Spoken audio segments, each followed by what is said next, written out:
ಬಾಳಲ್ಲಿ ಲೆಕ್ಕ ಎಷ್ಟು ಮುಖ್ಯ ಎಂಬುದ ಬೆರಳಲ್ಲೇ ತೋರಿ ಕಲಿಸಿದ ಗುರುಗಳೇ.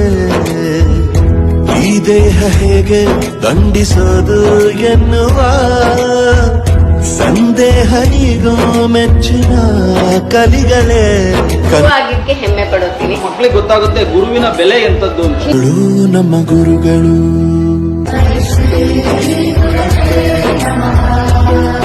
ಜಗತ್ತಿನಲ್ಲಿ ನಿಸ್ವಾರ್ಥ ಸೇವೆ ಅನ್ನೋದು ಇದು ಒಂದೇ ವೃತ್ತಿಯಲ್ಲಿ.